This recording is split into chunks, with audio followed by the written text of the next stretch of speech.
नमस्कार, स्वागत है मेरे YouTube चैनल में। आज हम पढ़ने जा रहे हैं संधि के बारे में।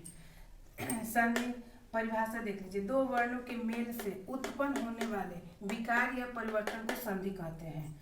संधि तीन प्रकार की होती है: स्वर संधि, व्यंजन संधि और विसर्ग संधि।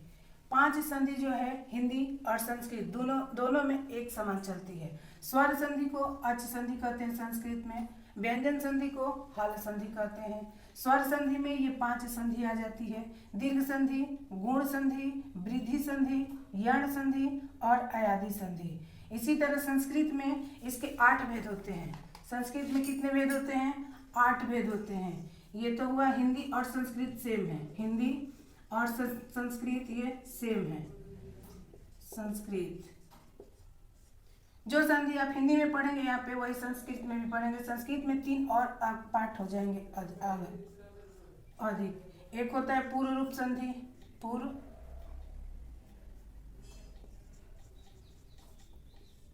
रूप संधि। एक होता है पर रूप संधि और एक होता है प्राकृतिक भाव संधि।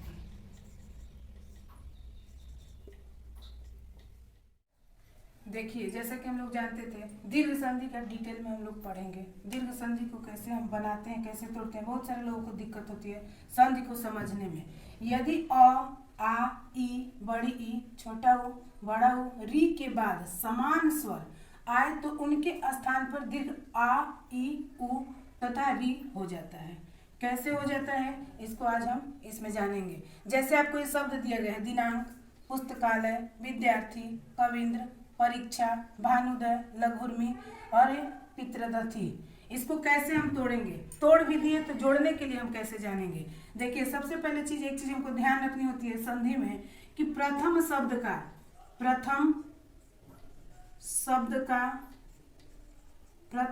का अंतिम वर्ण हमको देखना होता है। अंतिम वर्ण, अब यही आप प्लस कर दीजिए। और द्वितीय शब्द का प्रथम वर्ण, ये 2 चीजें हम जान लेंगे तो हमारी संधि कभी गलत नहीं होगी। देखिए, नियम क्या होता है दीर्घ संधि में। जैसे आपको अ, आ, ई दिया हुआ है, यहाँ पे देखिए अ, पहला नियम है अ प्लस अ बराबर क्या हो जाएगा? ये आ हो जाएगा। आ प्लस अ बराबर ये भी आ हो जाएगा। अ प्लस आ ये भी आ हो जाएगा और आ प्लस आ, ये तो हो गया पहला नियम। कभी भी संधि को हम तोड़ते हैं तो देखते हैं कि इस साइड भी अ आ रहा है, इस साइड भी अ आ रहा है। दोनों क्या है? समान स्वर है। ये भी अ है, ये भी अ है। इसी को हम क्या कहते हैं? समान स्वर, अक सवर्णे दीर्घ। तो यहाँ पे दिनांक एक शब्द दिया गया है। चाहे आप हिमालय शब्द से सभी लोग परिचित होते हैं, इसी के बारे में हम लोग देखते हैं। हिमालय, हिमाल और य।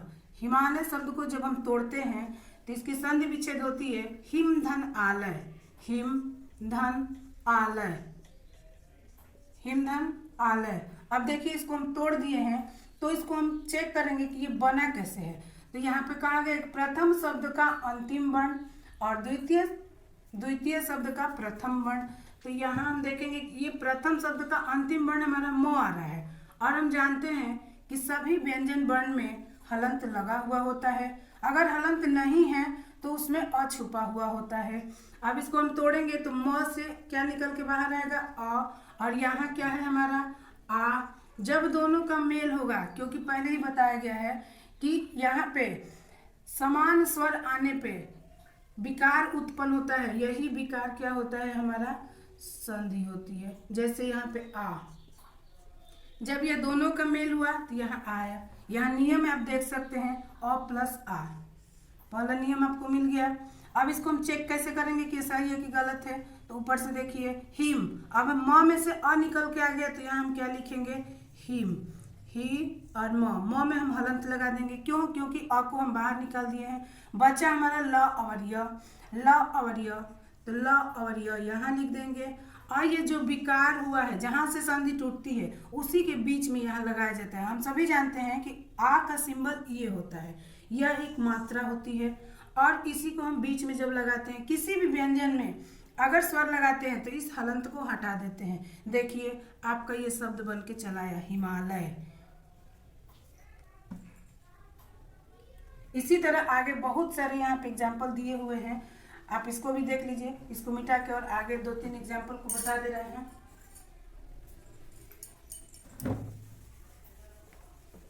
देखिए इसी तरह है दिनांक। दिनांक, दिन धन अंकः, दिन धन अंकः। अब यहाँ देखिए 9 में क्या है, अ छुपा हुआ है, अ को हम बाहर निकाल दिए। और इस अ को आप यहाँ नियम देख सकते हैं, अ और अ का जब एक साथ मेल होता है तो क्या होता है, आ होता है। यहाँ पे अ और आ मिलकर आ बन जाता है। इसको चेक करने के लिए आप देख सकते हैं दिन, 9 में से अ निकल गया तो 9 के नीचे हम क्या लगा देंगे, हलंत। और यहाँ पे क्या हमारा बच्चा क, और ये बी जहां से संधि टूटती है ये चीज वही लगता है, इस चीज का आप ध्यान रखेंगे। ये सिंबल हुआ, और यहाँ पे न की जगह पे जब हम आ की मात्रा लगाते हैं तो ये हलंत को हटा देते हैं, तो ये क्या हो जाएगा आपका दिनांक। इस तरह से संधि आपकी बनती है। आगे यहाँ पे एग्जाम्पल दिया गया, आप देख सकते हैं। इसको बना के प्रयास करेंगे बनाने का।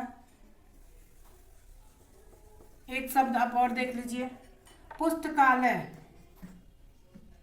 पुस्तकालय,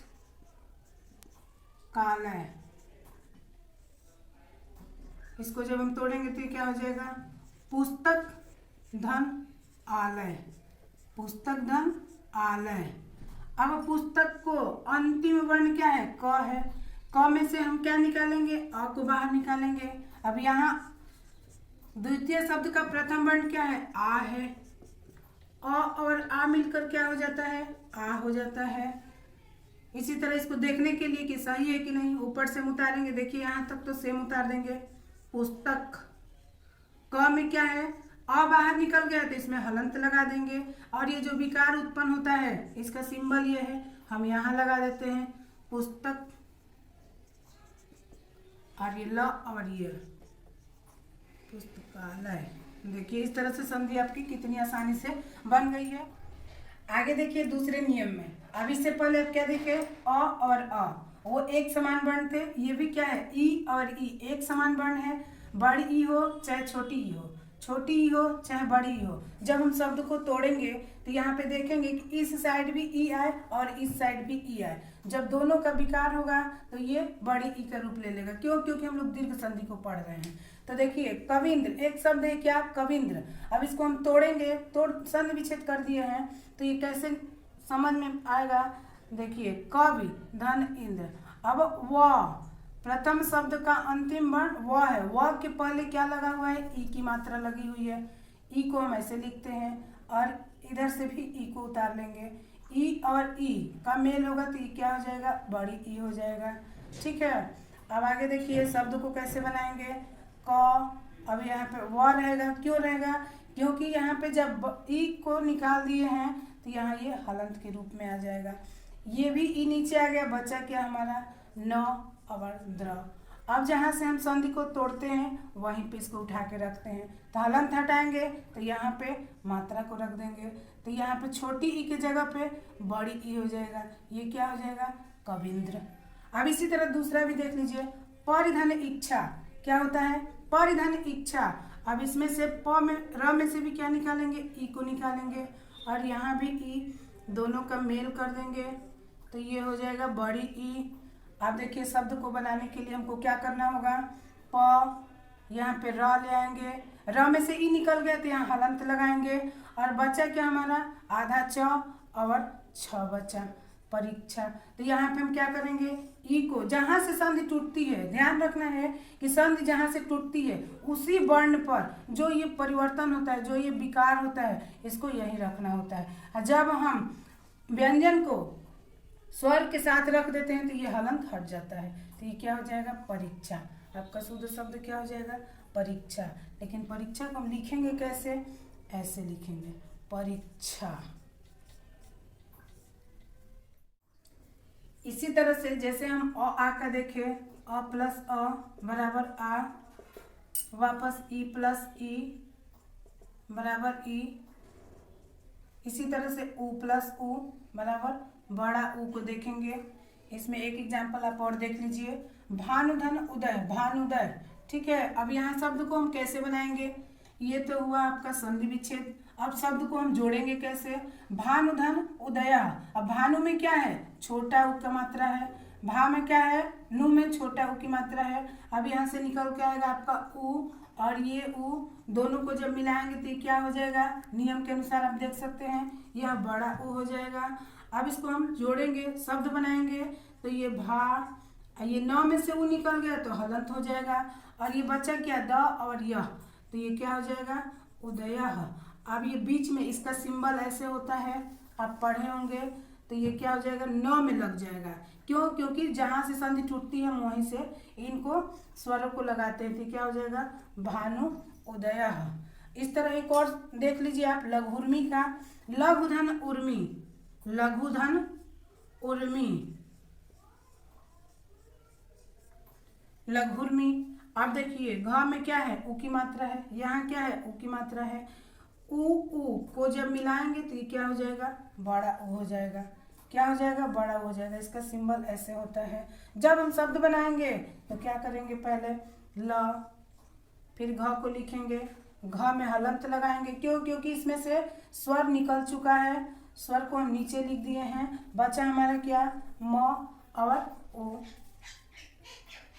अब जो बचा है यह, तो ये जब संधि टूटती है इसी के बीच में लगाया जाता है, तो हम कहाँ लगाएंगे इसको? घ के नीचे लगाएंगे, तो क्या हो जाएगा? लघुर्मी। इस तरह से आप देख सकते हैं, इस तरह से अनेकों संधि को बना के आप देख सकते हैं। इस नियम के अनुसार बनाएंगे तो आपको संधि कभी भी गलत नहीं होगी। ये तो रहा दीर्घ संधि का नियम, या फिर दीर्घ संधि के एग्जाम्पल आपको बताए गए हैं। इस तरह से आप 10-20 बनाएंगे तो आपको संधि क्लियर हो जाएगी। और आगे आप ऐसे कुछ शब्दों को बना के देख सकते हैं। धन्यवाद।